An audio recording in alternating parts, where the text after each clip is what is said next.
unspoken. You cannot see or break.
What's up, pedal nerds and gear nerds? I mean, we have transcended from pedals into amps, preamps, and obviously guitars. We've always done that. We've always done boards and anything that comes across my table.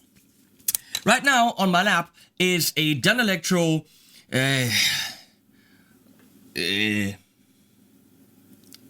something. This is how prepared I am. It's actually the 59M something NOS, something like this. This is wrong. Here's the correct one. I actually did not look that up. Well, Danelectro, what in the world do you want to hear from me? These things have been around since the very early days of guitars. As far as I understand them, please just go to freaking Wikipedia and look it up yourself. You know, I'm not your freaking encyclopedia here. They were designed as department store guitars. I think Macy's or some place like this kind of commissioned these. And they were supposed to be, you know, an inexpensive form of guitar. Which they are. This thing, well, nowadays clocks in at $430, I think. Something like around that, definitely between $400 and $500. And for a guitar of that caliber, that's absolutely okay. Now, what makes them special? Well, a whole bunch of things. They are hollow, and they're made from masonite. That sounds really high-tech. Well, it really isn't. You know that stuff that when you get one of these, like, do-it-yourself little cabinets for the kitchen or for your bedroom, you know, IKEA, whatever. So there's like a little piece of Pressspan, as we say in German, little piece of wood particle board in the back so that your clothes don't fall out. That's kind of what this is. That's kind of what masonite is. It's particle board. It says on Wikipedia that they used to make boats out of that. Well, it's particle board. So it's really the cheapest possible wood to build with. Doesn't matter, because that is part of why the Danelectro sounds like the Danelectro. And here's the cool thing. Nothing in the world sounds like the Danelectro. Only the Danelectro sounds like a Danelectro.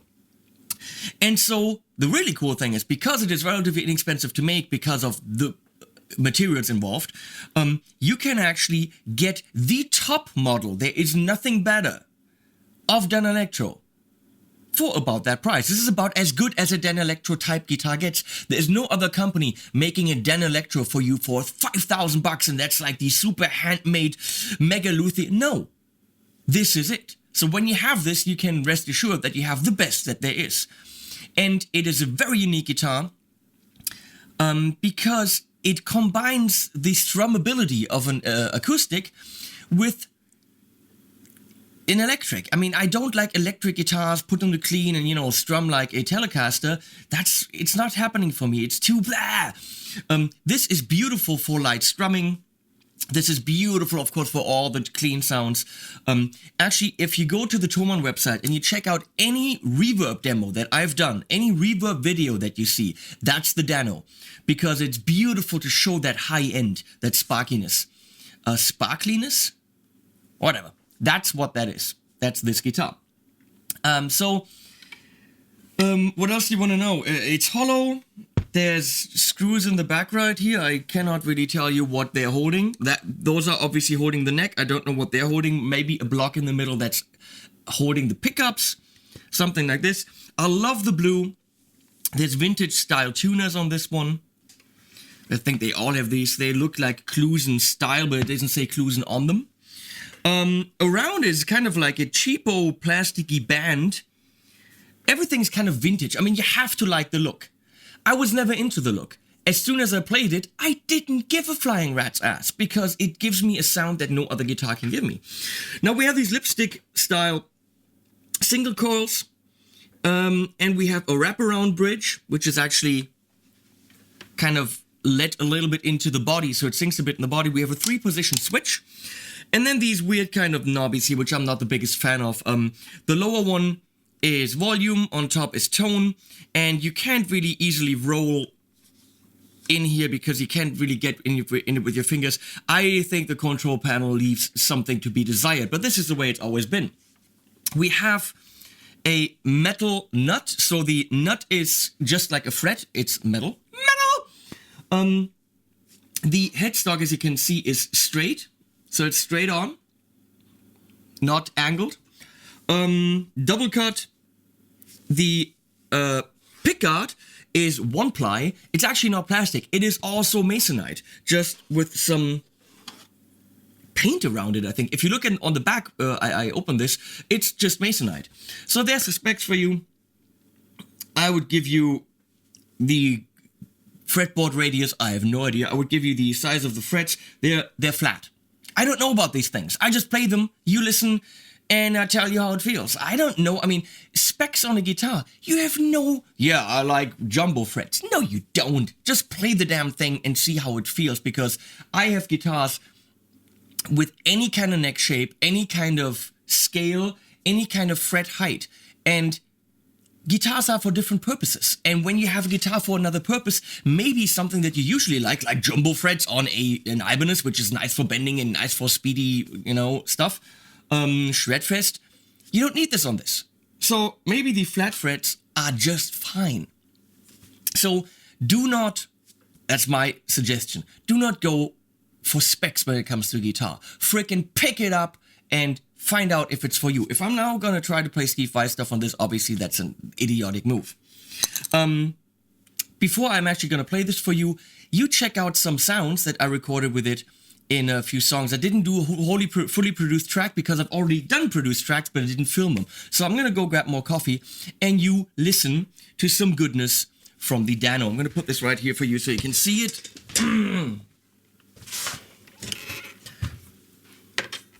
So here's my produced track.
So obviously anything clean is just, that's its territory, but there's more. So here's my demo setup, the Danelectro, going straight into the Grandmaster 30. I have to move my coffee. I'm sorry, because going straight into the coffee mug. I'm going straight into the Grandmaster 36, which I'm using because it has built-in effects. Because it's nice. I don't have to fiddle around with tons of effects. So we have a reverb, delay, and some modulation in here. And obviously 4 different channels of craziness. And I can control it all here. So the Grandmaster 36 right there. And that's actually going into the torpedo. You can see it up there. Yes, in this camera. In the back you can see it. Into the torpedo studio. In like some into like a Marshall type cab and some cab from 2 notes. In stereo. It's a kind of neat setup. And it sounds like so. I'm going to crank this up on the neck pickup in clean without anything.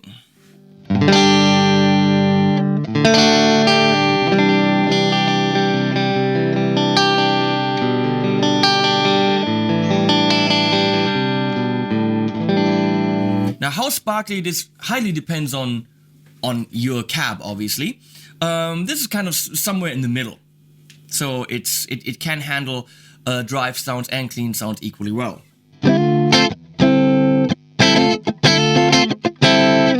It's not a piezo sound.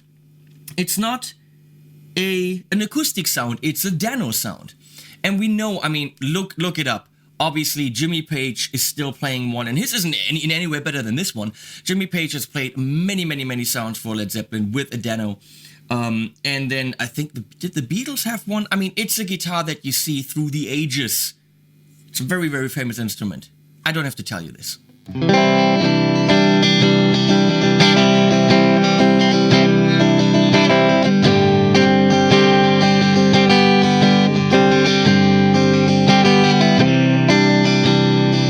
Let's try that with some reverb. Let's try it with some reverb.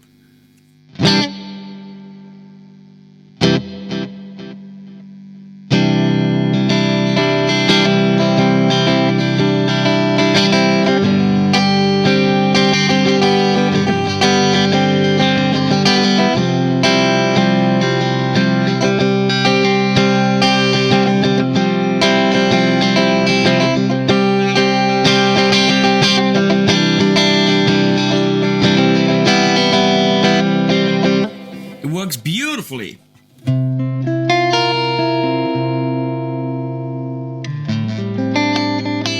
Ah.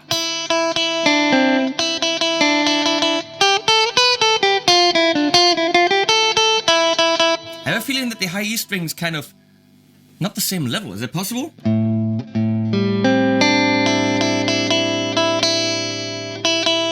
It's kind of falling off a little bit in terms of volume.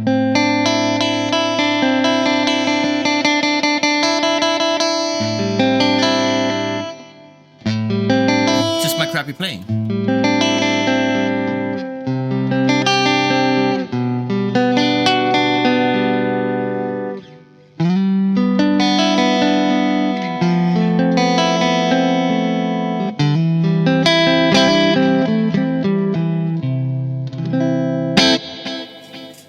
Now that's nice. Let's add some chorus.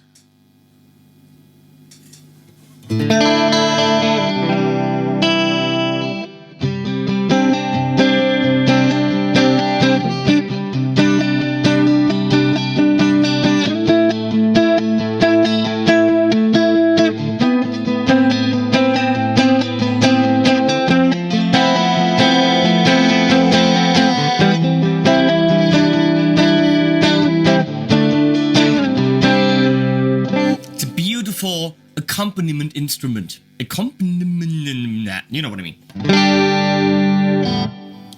So, many of you want to know, does it gent? Well, let's see.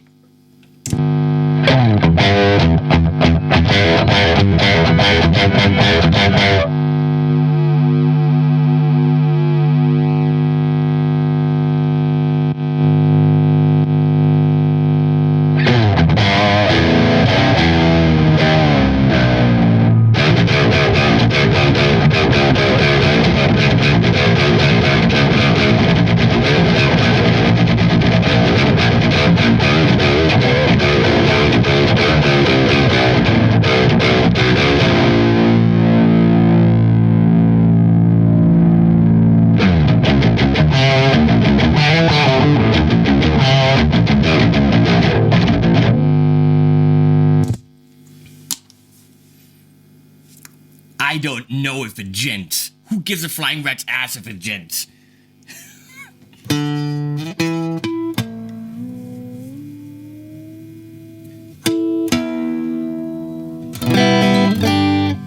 But does it rock? Well, of course it does. I mean, come on, Led Zeppelin rocks. So we're gonna go to Crunch.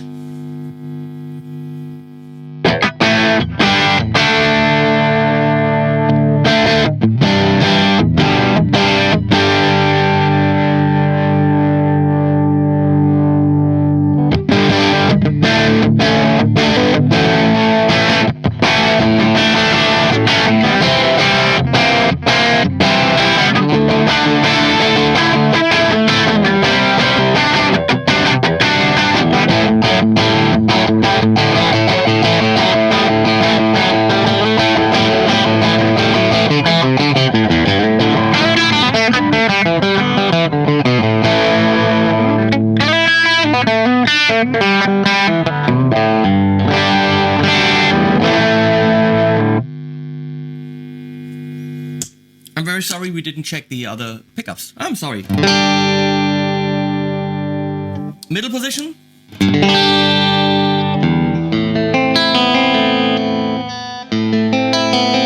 Middle is nice. Middle is very nice.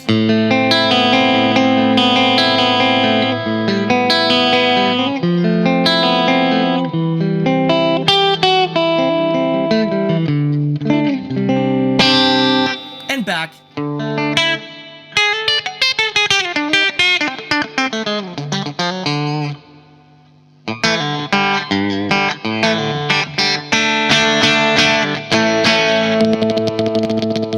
Is there a jiggly or something?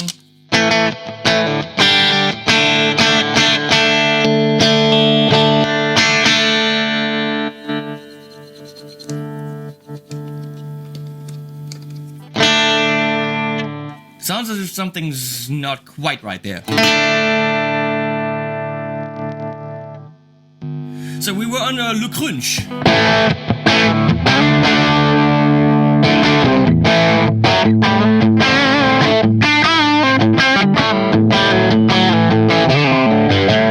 It's a very cool, spit again. Very cool crunchy sound with a lot of definition and bite. Don't expect it to blast where you mix in the bottom end. That's not what it's for, but it really cuts through a mix nicely. It's a great production guitar.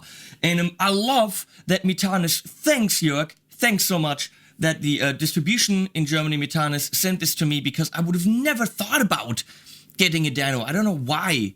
I never liked the look, but now it really has become an essential tool when I'm actually producing stuff. That's why it appeared in so many tracks lately. Let's crank up the gain even more.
why.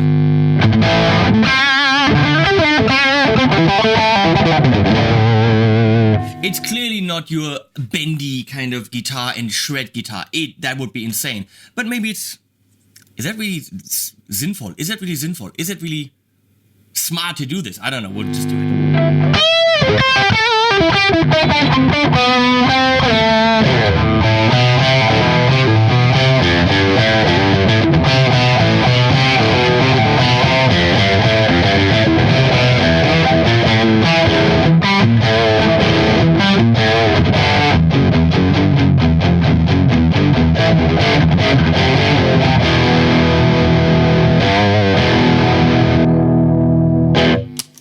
Let's see if we can, do some blues licks.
There you go.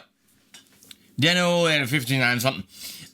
Killer instrument with a very specific tone, a very specific functionality, but something that is somewhere smack in between your acoustic, your electric, and way more usable than I would have ever given it credit. So if you're turned off by the kind of vintagey, retro 50s Chevy kind of look with the chrome and everything, don't be. If you're a working musician or you're producing demos or you're working on pop rock music, this is kind of the missing link that you might have been looking for.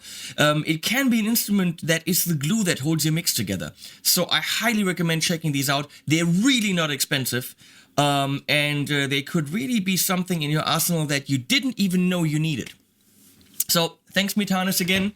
I will cherish this and I will use it. I will